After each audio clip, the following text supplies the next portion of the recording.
Our last speaker for this session is Amy Pasquinelli. Amy is a professor at UCSD, biology, and she studies the role of microRNAs and the recognition of RNAs in her favorite model organism, C. elegans. And Amy has been a fantastic collaborator with our lab. We've been working together for many, many years, and today she's going to be talking about illuminating the dark side of microRNAs. Thanks, Amy.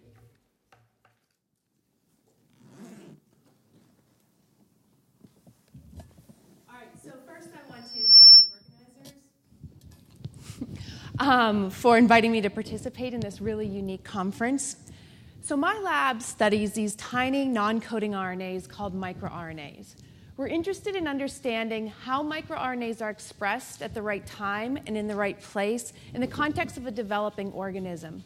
We also are interested in understanding how microRNAs find and regulate specific targets in the endogenous context.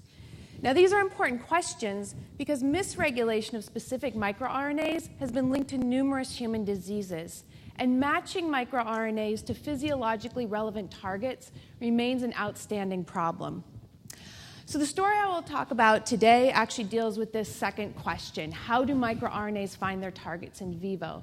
And I'll tell you about work we've been doing using our favorite animal system, the worm, Caenorhabditis elegans, and what we have discovered about how microRNAs find their targets in vivo, and how this new work actually led to a new appreciation for the 3' end, or the often ignored or the dark side of the microRNA in finding specific target sites in vivo.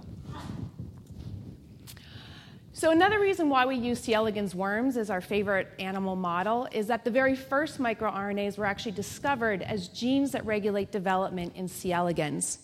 And since that pioneering work by the Ambrose and Ruvkin labs, we've now come to learn that there are hundreds of different microRNA genes in most multicellular organisms. Our own genome is thought to encode over 1,000 different microRNA genes. So we're now left with this huge challenge of trying to understand what is the biological function of all these new regulatory RNAs. And I think one important clue that some of these human microRNAs do indeed have a really critical role in human biology is the fact that misregulation of specific microRNAs has been linked to a number of different human diseases. So what we mean by misregulation is that in some cases, the level of the microRNA is dramatically different in the diseased tissue compared to normal tissue.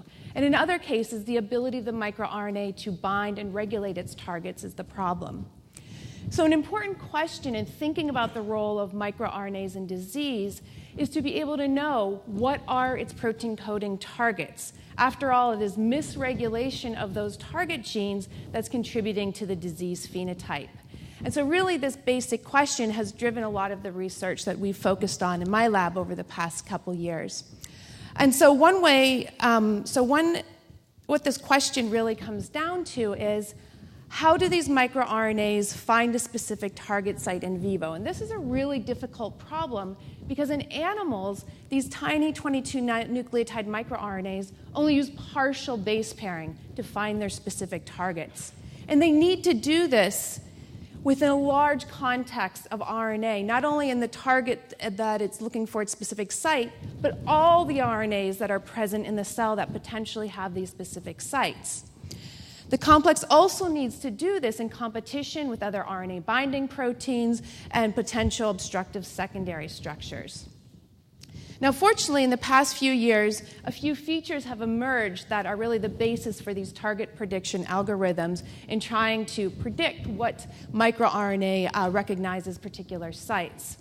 But if any of you have used these target prediction algorithms, one thing you will quickly realize is there's not a lot of overlap or agreement in what is an actual microRNA target site for a given microRNA or a given gene.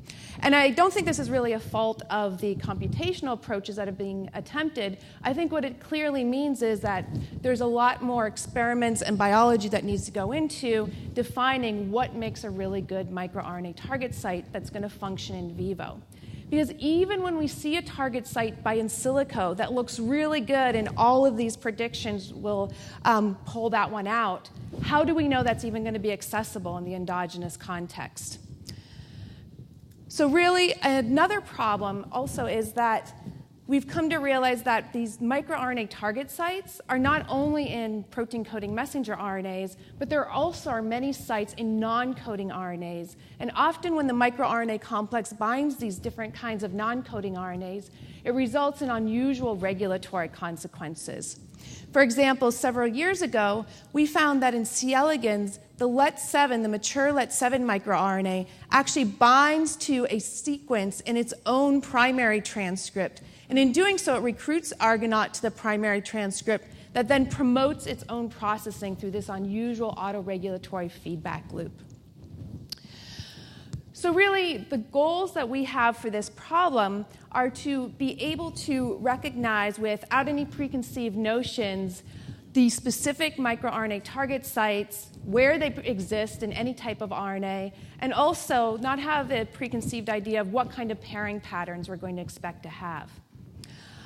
We also want to know with good confidence what is the specific microRNA that is recruiting Argonaute to a particular target sequence.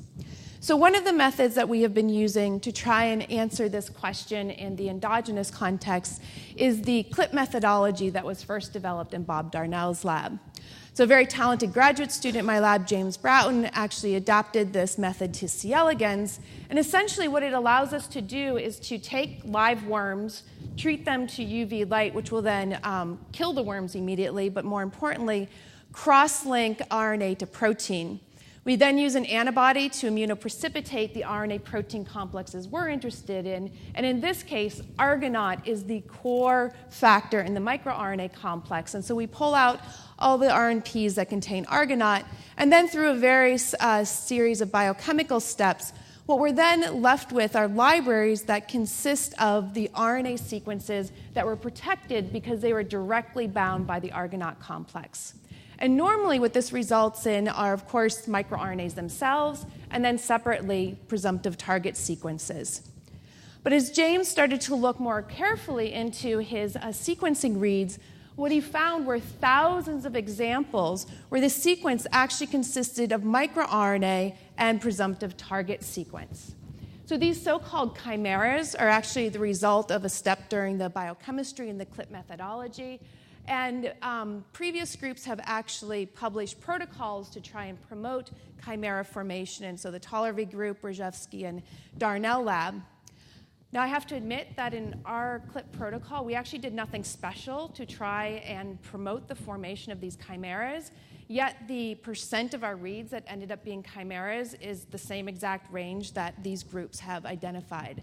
It's still a small percent of the total sequencing reads, so I think what that means is there's a lot of room for improvement. But what it does leave us with is a very nice map now of microRNAs and the sequences that they were associated with. So in our case, from 5 independent biological experiments, we found over 150,000 non-redundant chimeras. But this really filters down to about 5,600 reproducible sites. And all of the analysis I'm going to tell you about only focuses on these reproducible sites. Now, we realize with improvements in sequencing technology and more efficient chimera formation during the biochemistry may tell us that many of these unique sites are also reproducible. But the other thing we know is that this CLIP methodology, you can actually capture the microRNA complex as its sampling sites and not necessarily stably engaged in a functional target interaction. So for now, we're just sticking with these reproducible sites. These chimeras we've discovered map to well-established microRNA target sites that are known in C. elegans. So the very first target that was discovered for the LET7 microRNA in worms is in a gene called Lin41.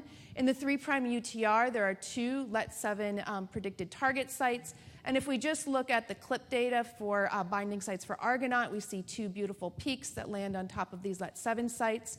But now, looking at our chimera data, we have even better evidence that LET7 specifically binds to each of these target sites, as we have sequences that are composed of LET7 and each of these target sites from the Lin41 3' UTR.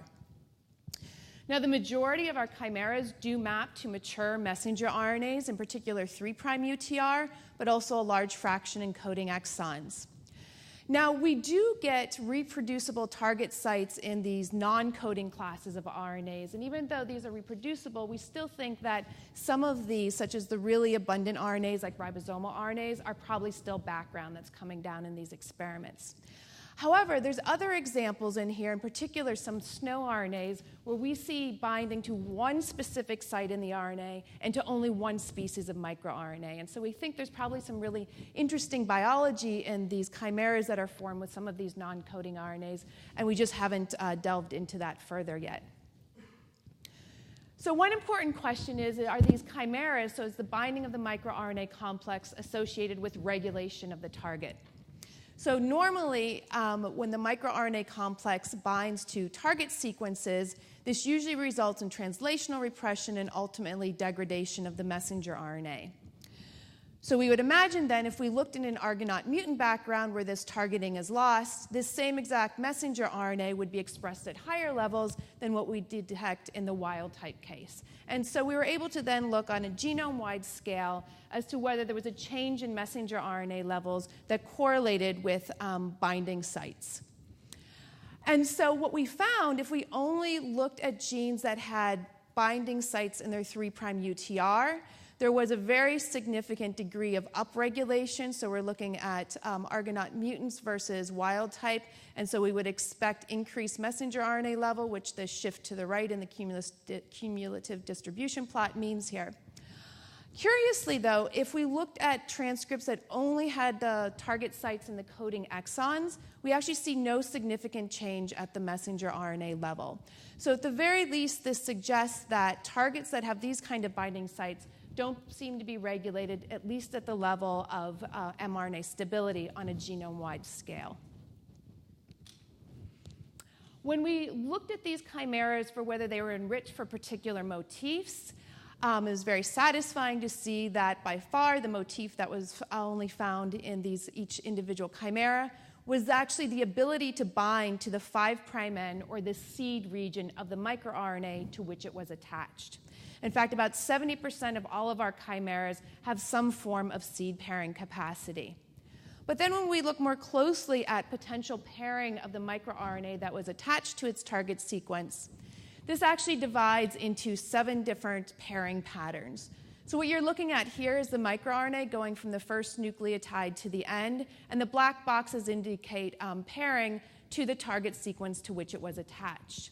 And one thing you can see is classes 1 through 6 all have this 5' seed pairing capacity, and then differing degrees of pairing to the 3' end of the microRNA. Class 7 stands out as having no obvious seed pairing capacity. So our next question was, well, with these different pairing patterns, might this correlate with differences in the ability to regulate the degradation of the target messenger RNA? And so we again looked at our RNA-seq data, and what we found is actually all the classes that had potential for seed pairing showed significant upregulation in Argonaute mutants, meaning that they correlated well with a change in messenger RNA stability. And the only class that showed no change was this class that lacks seed pairing capacity. So these results really add to a large body of data in the field coming from both predictive work as well as experimental work that has said that the 5' end of the microRNA or the seed end of the microRNA is very important for functional target interactions. And I think, of course, there's going to be exceptions to this, but most of us would agree that seed pairing, of course, is a very important motif for target recognition and regulation, at least at the level of mRNA stability. But this then led us to a second question. Is there any importance or relevance to the 3' N, especially since the majority of our pairing interactions do show some degree of pairing to the 3' end of the microRNA? So we wanted to ask, well, seed is important, but is it really sufficient? And we had a great model for asking this because many microRNAs fall into what are called families. So a family of microRNAs is defined as having identical sequences at the 5' N. So in C. elegans, LET7 actually belongs to a family with miR48 and miR241. These microRNAs have identical sequences at the 5' N and therefore should have identical seed pairing interactions, but then diverge at their 3' ends. Now, we also know that the time in development, when we did our CLIP assay, these 3 microRNAs are all expressed to similar levels and in similar tissues. So if seed pairing is the only thing that's driving target interactions, they should show largely overlapping target sites as defined by the chimeras that we identified. And that's why we were so surprised to find that actually the majority of the target interactions that we discovered for these 3 family members are specific. So, okay, if the 5' end of the microRNA is identical, what is driving these differences in target interactions? Well, the answer seems to be the overall pairing capacity of the microRNA. So what we did here is we took all of the LET7 specific sites and then asked for them to be able to pair to LET7 or either one of the other family members. And what you can see is that the pairing is much more favored to LET7 versus its other family members. And this trend is also true for miR-48 specific sites, showing more favorable binding to that specific microRNA, and same for miR-241. We looked at this for other families of microRNAs and C. elegans, and the same pattern is seen for those. And so I think what this is really telling us is that pairing interactions beyond the seed is enabling these specific target interactions in vivo. But we wanted to take this idea a little bit further and ask, well, how important is this? Is it important to be targeted by a specific microRNA in the endogenous context? And so we had a nice model to look at this because we know that the Lin41 messenger RNA with its 2 LET7 target sites seems to only be bound and regulated by LET7. So in our chimeras, we only find chimeras to LET7 and not the other family members at this specific site. And there's genetic studies that also have shown that LET7 alone is needed to regulate this gene. If we have a LET7 mutant allele that has a single nucleotide change that interferes with recognition of these target sites, this results in this rupturing phenotype. The worms actually explode out of their midsection because certain cell types don't take on the correct differentiated form. And then really beautiful work from Helga Grossen's lab has shown that this rupturing phenotype in the LET7 mutants is solely due to misregulation of Lin41. What they did is they went in with CRISPR and repaired the ability to base pair to this mutant form of LET7, and that rescued the rupturing phenotype.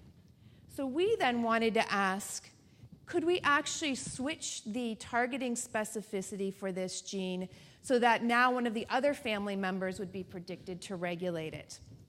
And so what we did is we used CRISPR to go in and edit the endogenous Lin41 target sites and switch them to sites that should be more favorably bound by miR-48.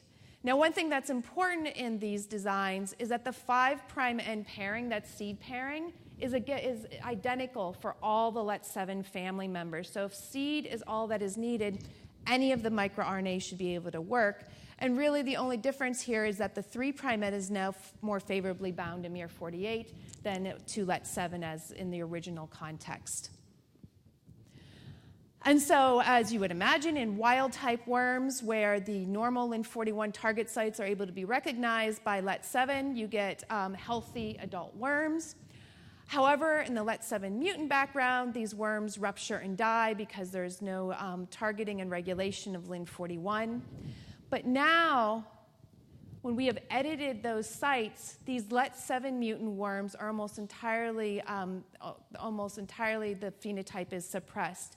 And so this really says that regulation of Lin41 is no longer dependent on LET7, and in fact, it is now entirely dependent on miR-48. So when we cross it to the miR-48 mutant background, all the worms rupture and die. So we've really been able to switch the microRNA that's needed to regulate this target. But the final question James wanted to be able to directly address is, regulation is switched, and we want to make sure that regulation is really direct. And so have we actually switched the ability of this site to be bound from LET7 instead to the miR-48 microRNA? Now, we could have answered this question by doing the whole CLIP protocol. And any of you who have done the CLIP protocol knows that it's rather labor-intensive and also requires a lot of complicated bioinformatics. So instead, what James was able to do was to develop a new technique that we call Chimp for chimera PCR that's much more simplified and should be accessible for anyone who wants to study microRNA target interactions for a specific microRNA or target site. So the method starts the same as normal CLIP, where we use cross-linking to capture any the argonaute and the RNAs that it's associated with. And then we go through some biochemical steps where we add enzymes to really promote these chimera formations. And then for the resulting libraries, we simply design primers that will match the target site we're interested in combination with whatever microRNA we want to probe for being associated with that target site. And this method actually works quite well. So in the wild-type situation where Lin41 is bound by LET7, we only get Chimp products using our LET7 primer and not the miR48 primer. But now when we look in the strain that has the edited Lin41 site that should be bound by miR48, our Chimp shows us good evidence that miR48 is now associated and LET7 binding has been lost. So just to summarize what I have told you today, I've told you about these methods that we've used in C. elegans to try and get a better idea of how the microRNA complex recognizes its targets in the context of an endogenous animal. And what we've seen now is additional evidence of how important the 5' end seed pairing is for functional target interactions that result in mRNA degradation. But surprisingly, what we also found is that the 3' end of the microRNA also plays a very important specificity role. And this can actually mean that microRNAs of a given family might have different targets. And these findings actually fit really nicely with some structural work that has been published by other groups. So it's been shown by several groups that when argonaute binds to the microRNA initially, only the 5' end seed region is available for target interactions. But Ian McRae's lab has now shown that when you add the target RNA sequence, this actually causes a structural rearrangement in argonaute itself that then exposes additional sequences at the 3' end of the microRNA. And we think this is likely playing an important role in targeting in vivo. And finally, the last thing I told you about was a new method that we've developed where you can actually go in and ask whether a microRNA is associated with your target of interest. And this work actually was just published online yesterday, so you can get all the details in that paper. And then the last thing I just want to come back to is this idea of thinking about microRNAs and disease. And so one important take-home message from what I've shown you today is when we think about LET7 or any of these other microRNAs and their role in these various diseases and thinking about their targets, we have to keep in mind that actually LET7 is a family of microRNAs in humans. So there are 12 different LET7 family members that all have identical seeds, but then different 3' end sequences. And so we think each one of these could potentially have specific target RNAs that might be relevant to the various different diseases that these microRNAs have been implicated in. And finally, I just want to point out James again, who is really the fantastic student who did all the biochemistry and a large part of the bioinformatics I talked about today. He mentored an undergraduate student who also helped him with some of the experiments, and we're forever indebted to our great collaborators in Jean Yo's lab, in particular Michael Loveshy, who helped us with this particular project. And I thank you for your attention this afternoon, and I'll be happy to take questions.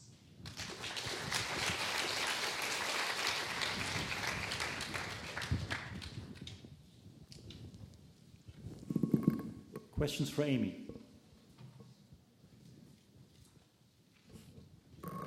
Fu. Hey, great talk and great data. I'm just wondering, you have there's a 7 class of patterns, and if you compare target site in stripping UTR with in the coding region, do you see the difference? Or? So we did not. So we did do that analysis, and we thought maybe that's why we might see a difference for the coding ones not showing changes at the mRNA level, but it breaks down into the same exact 7 different categories that we see. And so we thought we'd hope we'd see something different, but we didn't. Nothing came out of that. Yeah.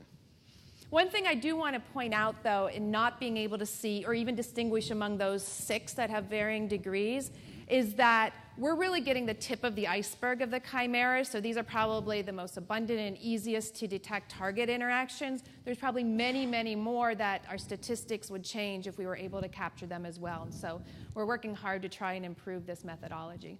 Maybe it's fun to try this kind of things with puromycin, so you prevent this.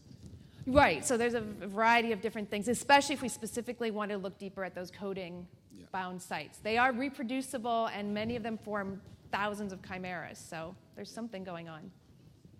Do they inhibit translation? Have you looked? Yeah, so all we can say so far is that the messenger RNA level doesn't change. So that either means there's no regulation happening, or regulation is solely at the level of translation, and we haven't looked at that in a genome-wide scale yet.